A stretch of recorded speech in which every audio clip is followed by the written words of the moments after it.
जिस विचार को तुम्हारी चित्त वृत्ति में तुम लेकर आओगे तुम वैसे। सोच लिया कि सरकारी नौकरी करना है, मिलेगी, मेहनत करना पड़ेगी, परिश्रम करना पड़ेगा।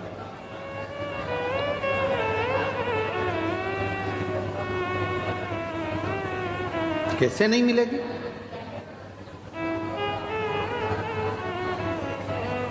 सूरत की कथा में एक बात कही थी कि दुनिया में कोई ऐसा सिंहासन नहीं है और कोई ऐसी कुर्सी नहीं है जिस पे तुम नहीं बैठ सकते। अगर अंदर विश्वास है, भरोसा है, मेहनत है, परिश्रम है तो तुम बैठो। कई लोग कहते हैं गुरुजी हमको आशीर्वाद दो, अगली बार हम कथा कराएं, हम जजमान बनकर खुद कथा कराएं। हम उनको आशीर्वाद की जगह ये कहते हैं कि विश्वास पक्का रखना, मेहनत 4 गुनी करना, तो अगली कथा तुम कराओगे।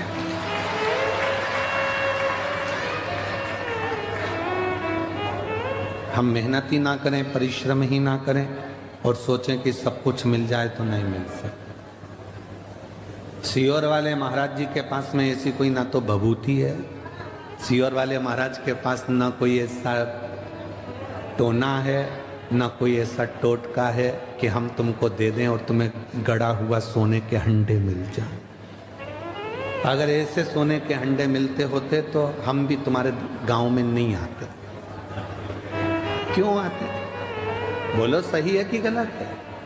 मेहनत करना है, परिश्रम करना है, और वो मेहनत, वो परिश्रम एक दिन तुम्हें उन्नति की उस सीढ़ी पर लेकर जाएगा जिस पर तुमने कभी सोचा ही नहीं था तुम्हें पाएगा। कोई साधन नहीं। एक चने बेचने वाले का बेटा हूं, पिताजी चने बेचते थे।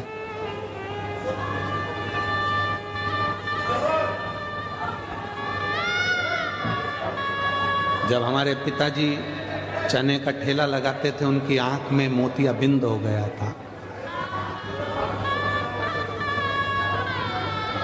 ऑपरेशन के लिए ग्वालियर लेकर गए, पैसा नहीं था। चने के ठेले को हम धकाते, बेचते, जो इकट्ठा होता वो रखते और पिताजी को ऑपरेशन कराते। माँ के पाँव में जो चांदी की पाँव की पायल थी वो भी बेच दी गई। माँ के पास में अगर कोई थोड़ी बहुत रकम थी वो भी निकाल कर बेच दी गई और पिताजी का आँख का ऑपरेशन करा। उस समय की बात है। हिम्मत नहीं आ रही। दोस्तों की किताब लेकर पढ़ाई करी, उनके कपड़े पहनकर स्कूल और कॉलेज चले गए। दूसरे का शादी का मंडप लगा था, उसी मंडप में अपनी बहन की शादी करी क्योंकि मंडप का पैसा भी नहीं था। हिम्मत नहीं हारी। और आज हिम्मत नहीं हारी, इसीलिए आप लोगों से कहते हैं किसी ने साथ नहीं दिया। जो इतना इतना डोंडी पीटते हैं, परिवार इतना बड़ा है, कुटुंब इतना बड़ा है, रिश्ते इतने सारे हैं, कोई साथ नहीं देता। व्यर्थ की बात है। अकेले पैदा हुए हो, घर में तकलीफ हुई तो बहन को फोन कर दिया, भांजी को फोन कर दिया, बेटी को फोन कर दिया, उसको फोन कर दिया। नहीं नहीं, तुम्हारा दुखड़ा कोई नहीं मिटा सकता।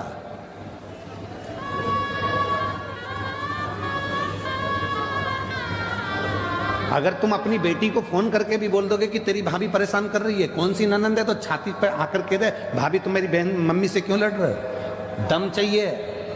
वो भी किसी की बहन है, वो भी किसी की बेटी है, वो भी बोल सकती है, उसमें भी सामर्थ्यता है। इसलिए किसी को अपना दुखड़ा मत कहो। दुखड़ा कहना है, एक लोटा जल लेकर शंकर जी के मंदिर में जाकर, वो जगत का बाप है, उससे इतना जरूर कहो कि बाबा मेरी जिंदगी के सारे दुख काट देना। कोई बुरा नहीं है। हो सकता है मेरी किस्मत में पूर्व में कोई कर्म भोगने का रह गया था, वो आज भोग रही हूँ, पर बाबा तू तो कर्म के लेख को भी मिटा सकता है, तो मेरे लेख को भी मिटा देना और मुझे अच्छा कर दे। उसको कहो ना, किसको कह रही? भाई आया तो उसको कह दिया, बहन आई तो उसको कह दिया, रिश्तेदार आए तो उनको कह दिया। क्या कर लेंगे रिश्तेदार? शादी में सब खा पी के चले जाते हैं, 500 रुपए की एक प्लेट निपटा के। दूसरी बार कोई नहीं आता। तुम्हारे घर में क्या हो रहा है उनको कोई मतलब नहीं।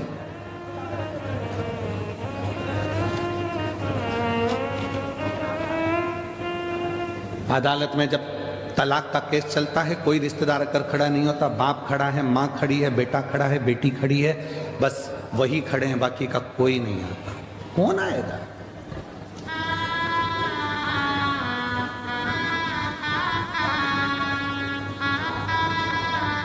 तुम्हारे यहाँ बड़ौदा में बारात निकलती है क्या? दूल्हा घोड़े पे बैठ के, घोड़ी पे बैठ के निकलता है? जम के तो बोलो। नाचने वाले घोड़ी के पीछे नाचते हैं कि आगे? आगे। ठीक है। और मरने के बाद अर्थी निकलती कि नहीं निकलती? निकलती है। परिवार वाले आगे नाचते हैं कि पीछे? जितने परिवार वाले रिश्तेदार होंगे, शादी में, खुशी में सब आगे होंगे, और दुख आया तो सब पीछे होंगे। अकेले आगे चलना है, अकेले आगे चलना। खुशी है तुम्हारे यहां, धन है तुम्हारे पास में, बहुत खुशियां हैं, सारे रिश्तेदार आगे आगे नाचेंगे। मैं रसगुल्ला ला दूं, मैं जलेबी ला दूं, मैं ये ला दूं, मैं वो ला दूं, मैं ये कर दूं, कपड़े पहना दूं, चेन पहना दूं, अंगूठी पहना दूं। सारे रिश्तेदार आगे आगे आगे आगे आगे आगे। खुशी है तो, और दुख आया सब पीछे। बात करते करते जा रहे, कितना अच्छा था, निपट गया।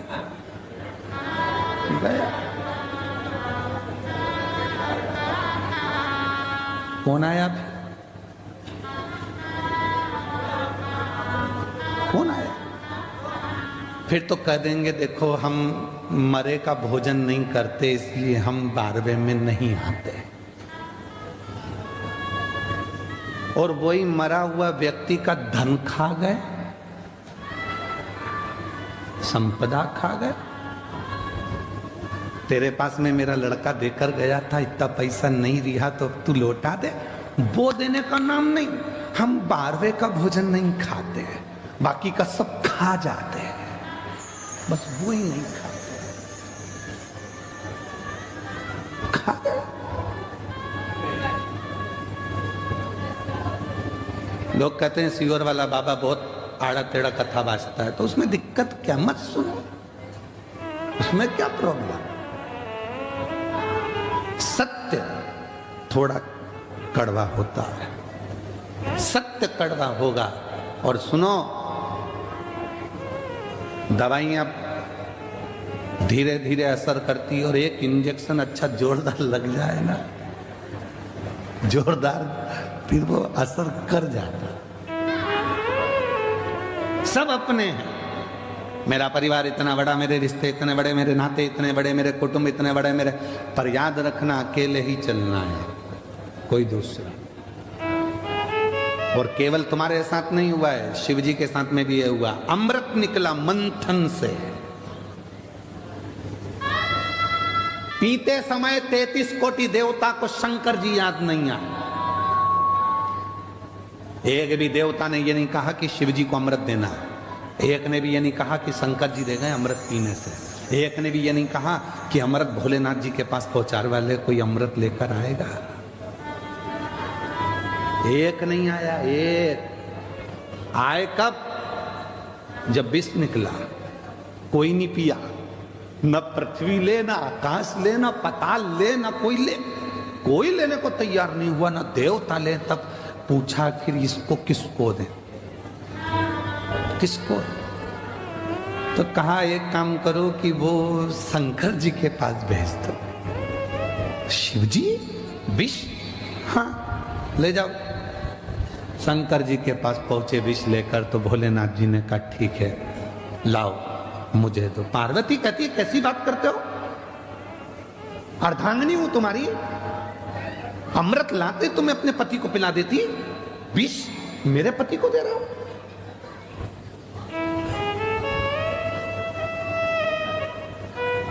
पार्वती जी सामने खड़ी हो गई, मेरा पति विष नहीं पिएगा। और सुनो स्वामी, विष मत पीना। शंकर भगवान ने अपनी पत्नी को अपने पास में बिठाया, समझाया, पार्वती तू मेरी अर्धांगिनी है। एक चतुर पति, जब परिवार के लोग धोखा करते हैं, पत्नी अंदर से कछोटती है, इतना सबके लिए करा, उसके बाद भी तुम्हारी जिंदगी में दुख ही लिखा। तब भी चतुर पति अपनी पत्नी के कंधे पर हाथ रखकर समझाता है, तुझे तेरे पति पर विश्वास नहीं है क्या? ऐसे बंगले गाड़ी अगर ले भी जाएंगे तो अपने पति पर भरोसा रखना। 4 फैक्ट्रियां और खोल दूंगा, उतना बल है अगर तेरा साथ मेरे साथ है। अगर तेरा साथ मेरे साथ है तो 4 फैक्ट्रियां, 4 दुकान और खोल दूं। बच्चों का क्या होगा तो उसकी चिंता मत कर। मैं जब आया था बड़ौदा में तो मेरे पास भी कुछ नहीं था, उसी ने तो मुझे दिया है। अगर ये खा भी लेंगे तो मेरे ललाट पर लिखा हुआ कोई नहीं लेकर जाएगा, वापिस जोड़कर आगे बढ़ जाऊंगा। जाने दे। शिव जी ने धर्म पत्नी के कंधे पर हाथ रखा, मां जगत जननी पार्वती के कंधे पर हाथ रखकर शिव जी कहते हैं, पार्वती तू कह रही है कि विष नहीं पीना? पार्वती मालूम है तुझको, तू जगत जननी है, जगत जननी है, और मैं देवों में देव महादेव हूं। अगर कल की ठंडी रोटी बहुएं नहीं खाती, मां रसोई घर में देखकर आती है कि रोटी कितनी बची है, और आते से जब बहू गरम गरम खाना अपनी माँ के लिए लेके आती है, सास के लिए, तो माँ रोटी निकाल कर दे देती है, बेटा मुझे ठंडी अच्छी लगती है। क्या माँ को ठंडी रोटी अच्छी लगती है? नहीं, सब गरम खा रहे हैं तो सास को भी गरम रोटी अच्छी लगती है, पर उसको मालूम है टिफिन में रखी है, बाद में फेंका जाएगी, कहीं बाहर जाएगी, कोई को देना पड़ेगी, उससे अच्छा है ठंडी रोटी मैं खा लूं। वो खा जाती है। तो तू तो मां है पार्वती, तू जगत जननी है पार्वती, और तू कह रही है कि मैं विष ना पीऊं। शिव जी ने जब अपनी धर्म पत्नी को समझाया, मौन हो गई मेरी मां जगत जननी, मौन। आंख से आंसू बह रहे थे मां के। शिव जी बोलते हैं, एक बात बोलूं पार्वती? बोलो। तेरे बिना तो मैं विष भी नहीं पी सकता, तेरे बिना तो मैं विष भी नहीं पी सकता।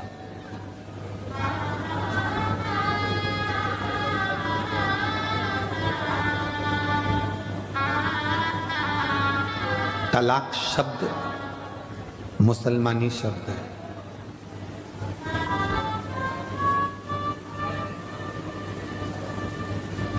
मुसलमान जितने भी पति पत्नी के विच्छेद कराने वाले जो शब्द हैं, ये सब दूसरों के हैं।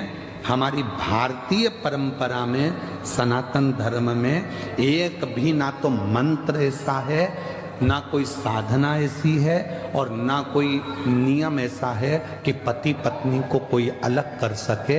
पति पत्नी 7 जन्म तक एक दूसरे के हैं, बस उनके विचार मिलने चाहिए। ये सब शब्द दूसरों के हैं।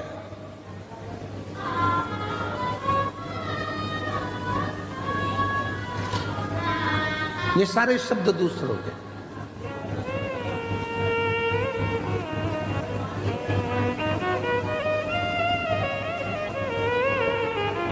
क्यों चिंता करते हो? तू बोल, मैं तेरे बिना तो विष भी नहीं पी सकता पार्वती, तू बोलेगी तो मैं विष पीऊंगा।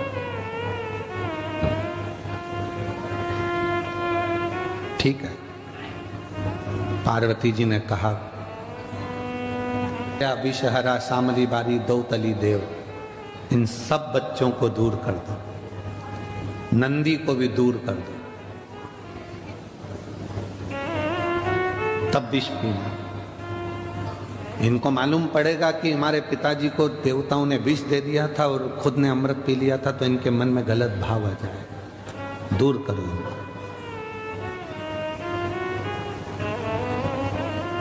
इनको दूर कर दिया,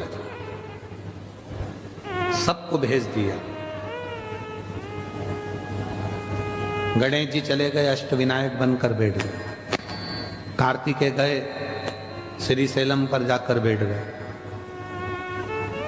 अशोक सुंदरी काशी में जा गई। जया विषहरा शामली बारी दो तली देव हरिद्वार पहुंच गए। सब चले, नंदी बचा था। शिव जी ने कहा, नंदी विष पीऊंगा, तुझे अच्छा नहीं लगेगा, तू जा।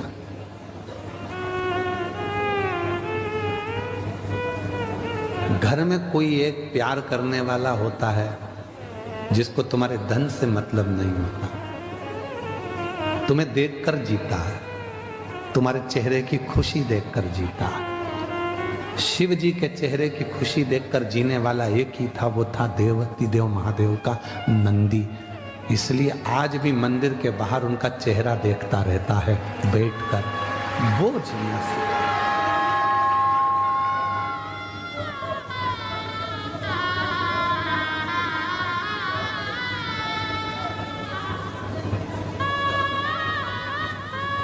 तुम्हारे चेहरे पर दुख नहीं देख सकता। परिवार में कोई एक व्यक्ति, या तो तुम्हारा मित्र, दोस्त, सखा, पुराना कोई हो, या अभी का कोई हो, या कोई ऐसा हो जो कोई परिवार में, कुटुंब में, रिश्ते में, नाते में, दोस्तों में, मित्रों में, तुम्हारे बेस्ट फ्रेंडों में, कोई तुम्हारे नौकर में, चाकर में, कोई काम करने वालों में, कोई तुम्हारी ड्राइविंग करने वालों में, कोई तुम्हारी फैक्ट्री में काम करने वालों में, तुम्हारे घर में रोज आने जाने वालों में कोई एक ऐसा होगा जो तुमको बहुत प्यार करता होगा।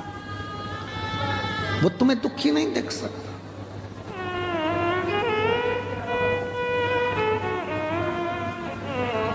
नंदी जाओ। नंदी कहते मैं नहीं जाऊंगा, तुम विष पियो। पार्वती जी ने पूछा तो शिव जी का कहना नहीं मानेगा? नहीं। विष पीने के बाद हो सकता है इनको चक्कर वक्कर आ गए, गिर पड़ गए तो मुझे लेके भगना पड़ेगा ना हॉस्पिटल। ड्राइवर का होना और गाड़ी का होना तो जरूरी है ना। शिव जी मुस्कुराकर बोले, मैं विष पीऊंगा, थोड़ा बहुत गिर गया तो नंदी बोले, आपके पास रहकर चिंता मत करो, थोड़ा बहुत अगर विष नीचे गिर भी गया, आप चाहते हो ना किसी को नहीं मिले, मैं बैठा हूं, जो गिरेगा ये नंदी चाट जाएगा, नंदी चाटेगा, आप चिंता मत करो। कभी कभी जिंदगी में ऐसा समय आता है जो सज्ञ हैं वो 500 रुपए नहीं देते। जिस ड्राइवर ने, जिस वर्कर ने, कोई मित्र ने, जिसके पास कुछ भी नहीं था, जो तुमसे प्यार करता है, वो कह देता है, साहब चिंता मत करना, आप आंटी जी चिंता मत करना, मैं तुमको ला कर देता हूं, तुम तो तुम्हारा काम करो, बेटा तुमको पढ़ाई करना है, कोई नहीं देगा ना, मैं दे दूंगा, तुम चिंता मत करो। साधारण व्यक्ति जिससे सोचा ही नहीं था, प्रेम था उसके अंदर, उसने अपनी तनख्वाह में से, अपनी जेब में से लाकर दे दिया, ये लो, दुखी मत हो, दुखी मत हो। नंदी तुम विष पियो, गिरेगा, मैं चाहता